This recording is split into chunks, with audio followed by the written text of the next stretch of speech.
पति ने तलाक दे दी और घर मेरे नाम कर खुद बाहर के देश चला गया। मैं अनपढ़ थी और ऊपर से जवान बेटी का साथ था, इसीलिए फाके होने लगे तो एक बूढ़ा किराएदार रख लिया। हैरत तब हुई जब उसने मेरी बेटी से शादी करने के लिए कहा। हालांकि वे 50 साल का बूढ़ा आदमी था, मैं हालत से मजबूर थी तो मैं मान गई। शादी की रात मेरे पैरों तले ज़मीन निकल गई जब वह 50 साल का बूढ़ा आदमी मुझे मेरी बेटी का हाथ मांग रहा था। मुझे लगा कि मैं कुछ गलत सुन लिया है। मैंने उसे दोबारा पूछा कि अभी जो मैंने सुना है वह क्या सच है, तो कहने लगा, हाँ सच है। मैं आपके पास इसी के सिलसिले में ही आया हूँ। आप दोनों माँ बेटी अकेली है और आपको एक मर्द के सहारे की ज़रूरत है, इसीलिए मैंने बेहतर यही समझा है कि मैं अपना रिश्ता पेश कर दूँ। पहले तो मुझे उसकी बात सुनकर बहुत ज़्यादा गुस्सा आया कि वह अपनी उम्र का ख्याल भी नहीं कर रहा है, मेरी 20 साल की बेटी के लिए रिश्ता लेकर आ गया है। फिर जब मैं हालात की तरफ नज़र डाली तो मैं कुछ भी ना कह सकी और चुप रह गई थी। जैसे हालात और वक्त हो रहा था, इस सूरत में तो कुछ भी मुमकिन हो सकता था। कोई भी किसी तरह की बात कर सकता था। जिस औरत के सर पर बाप, भाई और पति का साया ना हो तो वह शायद इसी तरीके से दुनिया की बातों के आगे बेबस हो जाता है। मैं उसे बिना जवाब दिए उठ गई। ये आदमी कुछ महीनों पहले ही हमारा किराएदार बना था और अपनी आदत से मुझे बहुत अच्छा आदमी लगा था, इसलिए मैंने इसे किराए पर घर दे दिया था। लेकिन अब इसका यूँ मेरी बेटी से इजहार करना मुझे बिल्कुल अच्छा नहीं लगा था। मैं तो उसे नेक और शरीफ इंसान समझती थी, वह तो मेरी बेटी पर नज़र रखे हुए था। हालांकि कुछ महीनों में मुझे कुछ भी उसकी तरफ से कोई भी शिकायत नहीं हुई थी, ना ही मुझे ऐसा लगा था कि वह बदकिरदार है। लेकिन आज फिर यूँ अचानक उसने मेरी बेटी का रिश्ता कैसे मांग लिया। मैं अपनी बेटी के लिए कैसे उसका रिश्ता मंजूर कर लूँ। मेरी बेटी नौजवान थी और मैं उसकी शादी उसकी उम्र के किसी एक अच्छे लड़के से करना चाहती थी। लेकिन मसला यह था कि दूर दूर तक कोई रिश्ता नज़र नहीं आ रहा था और ना ही लोग हमारे घर रिश्ते के लिए आते थे। एक तलाकशुदा औरत की बेटी के साथ भला कौन रिश्ता जोड़ेगा। मैंने बहुत कोशिश करी कि मुझे अपनी बेटी के लिए कोई अच्छा रिश्ता मिल जाए, लेकिन जो भी रिश्ता आता वह इसके काबिल नहीं होता था कि मैं अपनी फूल जैसी बेटी को उसके हवाले कर देती। इस शख्स ने दोबारा मुड़कर मुझसे कोई बात नहीं की थी। शायद वह मुझे वक्त देना चाह रहा था ताकि मैं अच्छे से सोच समझकर फैसला ले सकूं, और मैंने बहुत सारे दिन इसी सोच में गुजार दिए कि शायद कहीं से मेरी बेटी के लिए कुछ अच्छा रिश्ता मिल जाए। लेकिन ऐसा नहीं हुआ तो मैंने फिर मजबूर होकर इसके बारे में सोचा। मैंने सोच समझकर अपनी बेटी से बात करनी शुरू कर दी। मैंने कहा कि तुम जानती हो कि हमारे किराएदार हैं आमिर साहब, बहुत अच्छे इंसान हैं, लेकिन वो इस उम्र में शादी करते हुए अच्छे नहीं लगेंगे, लेकिन वो शादी करना चाहते हैं। तुम क्या कहती हो? अगर तुम कहो तो मैं हाँ कर दूं।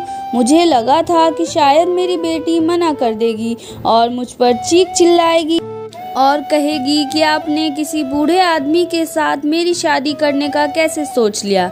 लेकिन उसने मेरे हाथ पकड़े और कहा कि इस घर को किसी मर्द के सहारे की ज़रूरत है। मुझे अपनी बेटी से इतनी समझदारी की उम्मीद नहीं थी। मैं खुश हो गई और उसे गले से लगा लिया। मेरी आंखों में आंसू भी आ गए कि ऐसा दिन भी आएगा कि मुझे अपनी जवान बेटी के हाथ किसी बूढ़े शख्स के हवाले करने पड़ रहे हैं।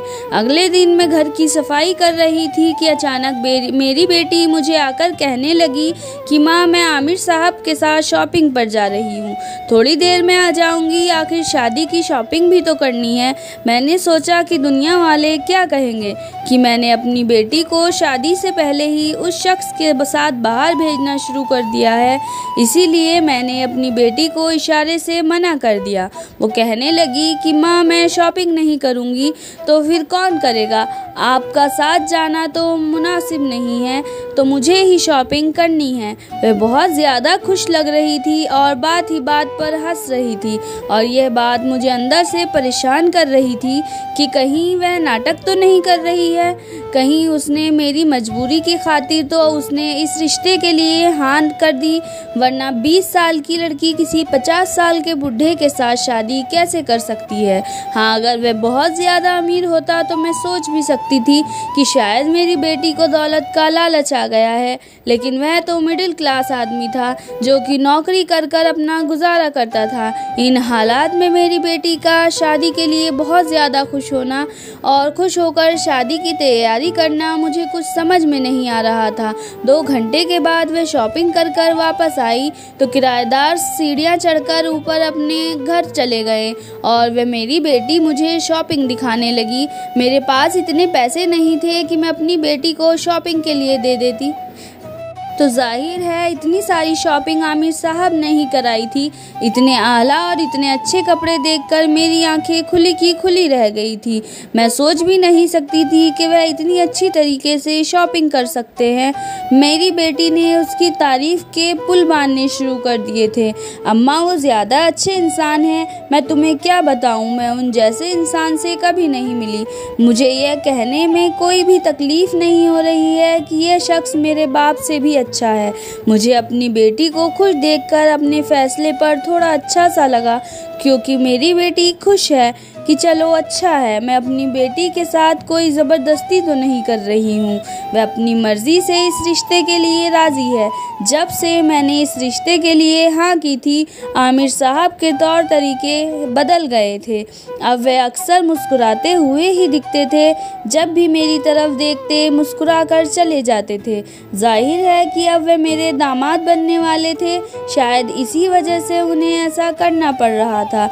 जवाब में मैं भी मुस्कुरा देती थी। अच्छा नहीं लगता था कि मैं उनके खिलाफ इस तरीके से पेश आऊं। जब तक किराएदार थे तब बात बिल्कुल अलग थी, लेकिन अब जाहिर है कि वह इस घर के लिए एक ज़रूरी किरदार बनते जा रहे थे, तो मेरे लिए ज़रूरी था कि मैं उनकी इज़्ज़त करूं। निकाह के दिन करीब आ गए। हमने निकाह मगरिब की अज़ान के बाद रखा था और मगरिब की अज़ान के बाद ही अंधेरा होना शुरू हो गया था। थोड़ी देर के बाद मौलाना भी आ गए और आमिर साहब भी आ गए थे। मैं अपनी बेटी को बुलाने उसके कमरे में गई तो मेरे पैरों तले ज़मीन निकल गई थी। मेरी बेटी वहाँ पर नहीं थी, कमरा खाली था। मेरे सामने तो ज़मीन आसमान टूटकर गिर गया था। ये सब क्या है? मेरी बेटी क्या घर से भाग गई है? वह तो इस शादी से बिल्कुल ज़्यादा खुश थी, अब मेरे साथ ऐसा कैसे कर सकती है? इसी तरीके से मुझे बाहर हंगामे की आवाज़ आई। मैं भागकर बाहर गई तो देखा कि मेरा पति बाहर खड़ा। मेरे सारे ज़ख्म फिर से हरे होने लगे थे और मुझे सब कुछ याद आने लगा था कि वह मुझे किस उम्र में तलाक देकर और अकेले छोड़कर चला गया था। मैं इस उम्र में तलाक की ली थी जिस उम्र में लोग अपने बच्चों की शादी करते हैं। मेरी शादी आज से 25 साल पहले हुई थी और ये 25 साल कैसे गुजर गए पता ही नहीं चला। और इन गुजरे 25 सालों में आज तक अपने पति को समझ नहीं पाई थी कि वह कैसे मिजाज रखते हैं। जब उसका रिश्ता आया तो मेरे माँ बाप ने हाँ कर दी थी, क्योंकि उनको यह लगता था कि लड़का बाहर के देश में रहता है तो खूब पैसे कमाता है तो उनकी बेटी खुश रहेगी। लेकिन काश माँ बाप ये सोच ले कि बेटी प्यार से खुश रहेगी, पैसों से कुछ नहीं होता है, बल्कि पति की वजह से खुश रहती है। मुझे तो अपने पति की इतनी कुर्बत ही नसीब नहीं हुई थी। वह 1 ही महीने बाद अपने बाहर के मुल्क चला गया था और मुझे ससुराल वालों पर छोड़ गया था। कभी वह 2 साल बाद आ जाता तो कभी कभी सालों गुजर भी जाते थे। यूँ मेरा उसके साथ वक्त बहुत ही कम गुजरा था। इन 25 सालों में मैं उसने शायद 6 महीनों ही मेरे साथ गुजारे होंगे। मेरी बेटी की पैदाइश के बाद मैं दोबारा माँ नहीं बन पाई थी। मेरे 2 बेटे हुए थे लेकिन वह बच नहीं पाए थे, वे बचपन में ही मर गए थे। इसीलिए मेरा आखिरी सहारा मेरी बेटी ही थी और वही मेरी जीने की वजह थी, वरना तो मुझे अपने पति से किसी किस्म की उम्मीद ही नहीं थी। मेरा पति अपनी बेटी से थोड़ी बहुत बात कर लेता था और मैं तो उसके करीब ऐसी थी जैसे कि मैं उसके लिए कुछ मायने नहीं रखती हूँ। उसकी और मेरी बातें पहले से ही नहीं बनती थी। हमने कभी भी प्यार मोहब्बत वाली बातें नहीं की। हम दोनों जैसे एक रोबोट वाली ज़िंदगी गुजार रहे थे। शादी के 25 सालों में बस यही हुआ था कि मेरी सास और ससुर का इंतकाल हो गया था और इस घर में सिर्फ मैं और मेरी बेटी रह गए थे और हम अकेले ही ज़िंदगी गुजारने लगे थे। सुकून की ज़िंदगी गुजार रहे थे, लेकिन यह सुकून तब चला जाता था जब मेरा पति घर पर आता था, क्योंकि मेरी बेटी उसे मजबूर करती थी कि मेरी माँ के साथ कुछ वक्त गुजार ले और उनके साथ अच्छे से रहो। मैं चाहती थी कि वह घर पर कभी ना आए। इन्हीं दिनों ऐसा हुआ कि वह घर पर ही था कि उसके मोबाइल पर किसी की कॉल आने लगी। मैंने वे कॉल रिसीव कर ली तो आगे से किसी औरत की आवाज़ सुनाई दी जो मेरे पति का नाम लेकर उसकी खैरियत पूछ रही थी। मैंने उस औरत से कुछ देर बात की तो मुझे यह पता चला कि वह मेरे पति की दूसरी बीवी थी। यह हकीकत जानकर तो मेरे जिस्म से जान ही निकल गई थी कि वह 15 साल से मेरे पति की बीवी थी और वह मुंबई में रहती थी। मैं ही थी जो 25 सालों से इस पत्थर दिल इंसान के साथ अपनी ज़िंदगी गुजार रही थी और वह दूसरी शादी कर अपनी ज़िंदगी में खुश और मग्न था।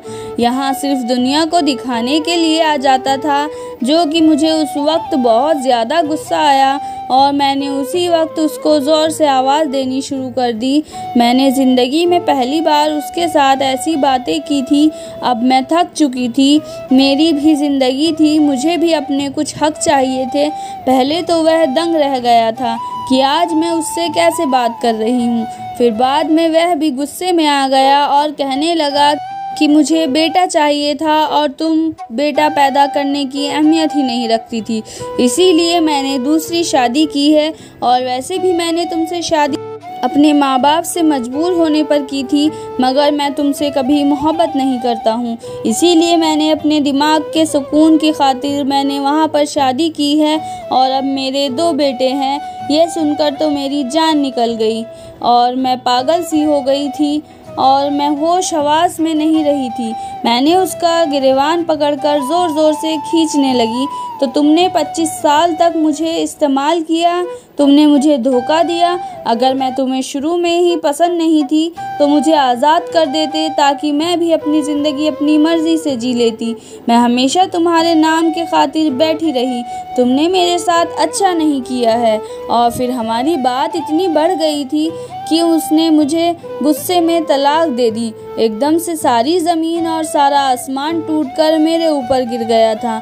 मैं ऐसा नहीं चाहती थी कि मैं तो बस इतने सालों का जो गुबार मेरे दिल में बसा हुआ था वह निकाल रही थी। उसने मुझे तलाक दे दी। मैंने तो उसे तलाक को नहीं कहा था। मेरी बेटी जब तक घर पर आई तब तक सब कुछ तबाह और बर्बाद हो चुका था। शायद वह घर पर होती तो नौबत यहाँ तक नहीं आती। वह हम दोनों के बीच बचाव करा देती थी, लेकिन वह तब आई थी जब मेरा पति मुझे तलाक देकर घर से बाहर निकल चुका था। और जब उसे पता चला तो उसे बहुत ज़्यादा दुख हुआ था और वह मुझे लिपट कर रोने लगी थी। थोड़ी देर के बाद मेरा पति घर आ गया और कहने लगा कि अब मैं हमेशा हमेशा के लिए ही जा रहा हूँ। ये घर तुम्हारे नाम कर दिया है। अब तुम अपनी ज़िंदगी में खुश रहो और मुझे अपनी ज़िंदगी में खुश रहने दो। वह मेरी बात भी नहीं सुन रहा था और कुछ किए बिना वह हमेशा हमेशा के लिए छोड़कर चला गया था। अब हम दोनों माँ बेटी का और कोई सहारा नहीं था। मुझे बहुत ज़्यादा बेइज्जती हुई थी। इस उम्र में आकर मेरे पति ने मुझे तलाक दे दी है। आसपास के लोग यही कहते थे कि ज़रूर इसमें कोई ऐब देखा गया होगा। मैं लोगों की बात से बहुत ज़्यादा परेशान हो गई थी। अब तक मेरा पति ही कमाता था और हम दोनों माँ बेटी घर में काम करते थे। अब वह मुझे तलाक देकर चला गया था तो जाहिर बात है कि वह हमें खर्चा भी नहीं देने वाला था। अब मैं घर पर ही थी, मैं कहीं नौकरी भी नहीं कर सकती थी। मेरी बेटी अभी छोटी थी और मैं इसे किसी नौकरी वगैरह के लिए नहीं भेजना चाहती थी। जो हमारे पास घर में पैसे थे वह तो बहुत जल्दी ख़त्म हो गए थे और नतीजा यही हुआ कि नौबत सड़कों पर भीख मांगने की आ गई थी।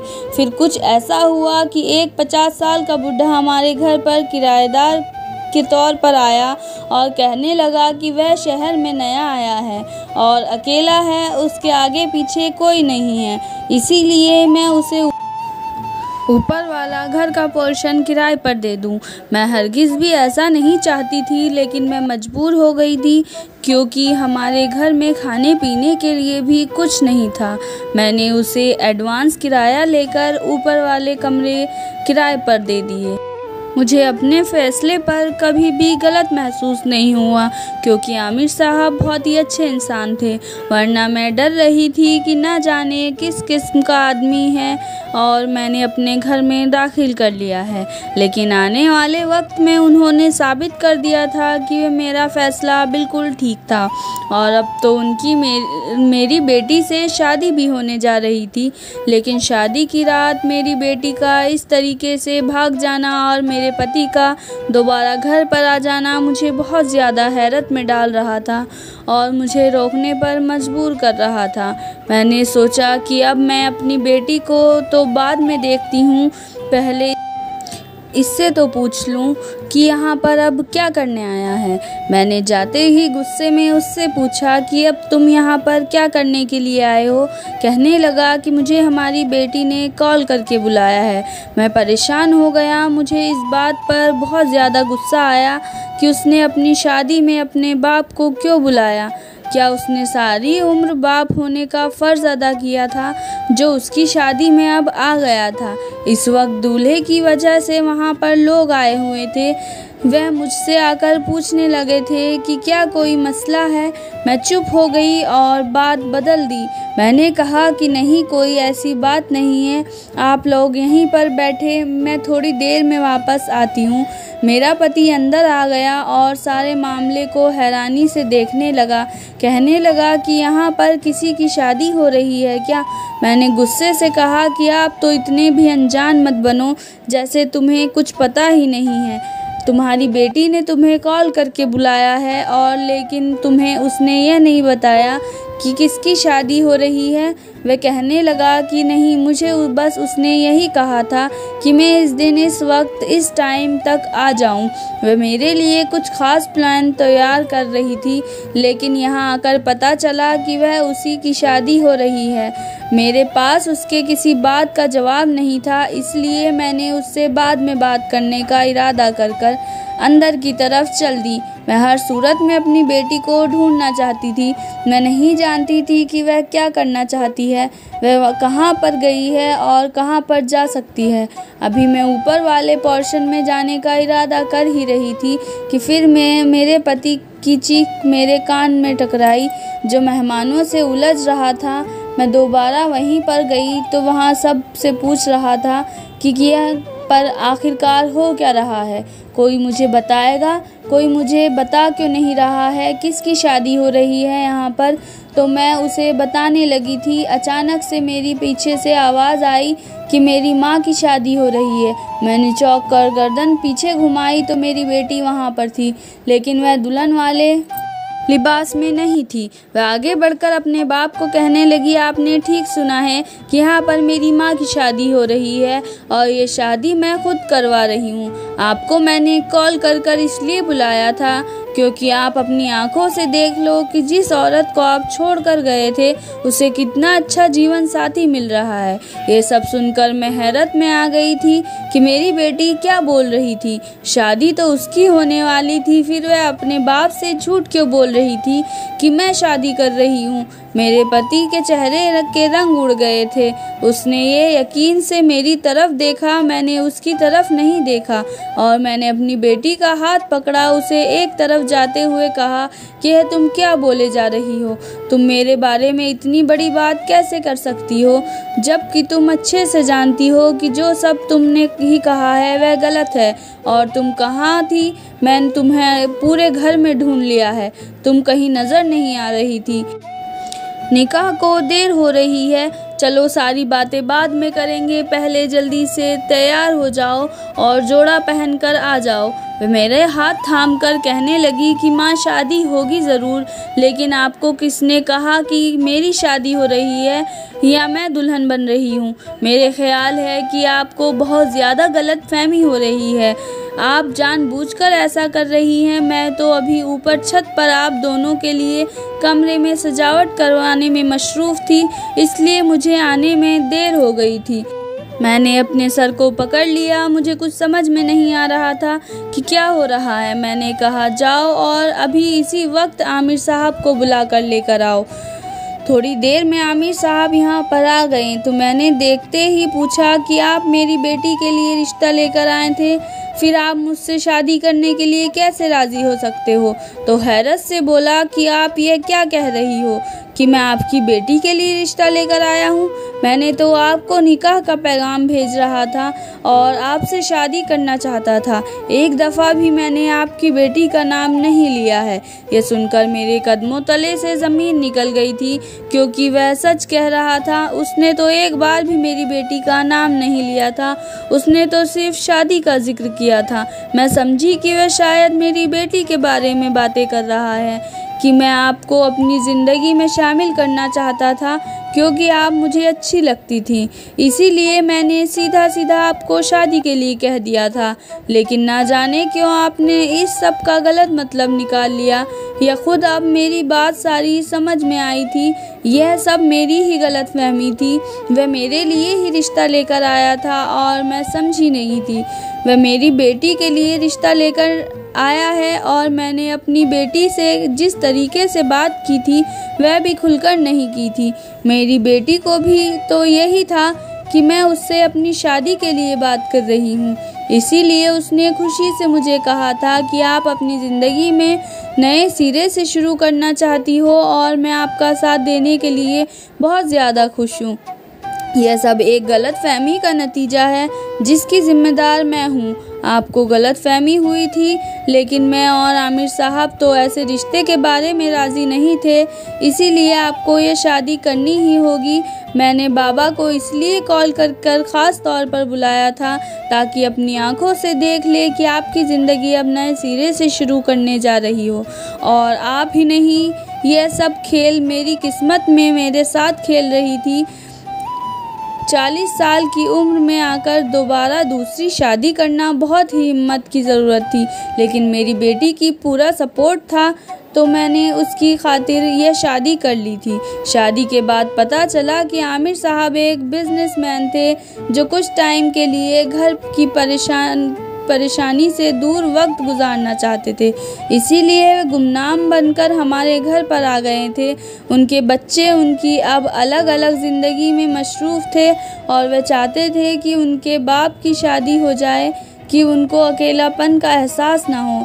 इसीलिए जब मेरे शौहर की बेटी और बेटी को शादी के बारे में पता चला तो वह सब बहुत खुश हो गए थे और उन्होंने मुझे और मेरी बेटी को सच्चे दिल से अपना लिया था। कुछ टाइम के बाद मैंने अपने पति के सबसे छोटे बेटे के साथ अपनी बेटी की शादी भी कर दी थी और अब मेरी बेटी बहू की बन गई थी और हमेशा के लिए मेरे साथ ही रह रही थी। 25 साल का सब्र मुझे इस तरीके से मिलेगा मैंने कभी सोचा भी नहीं था, लेकिन खुदा के यहाँ पर देर है अंधेर नहीं। अब मेरी भी सोच एक नई ज़िंदगी शुरू हो चुकी थी। अगर हमारी स्टोरी आपको अच्छी लगी हो तो हमारे चैनल को सब्सक्राइब कीजिए और लाइक कीजिए। धन्यवाद।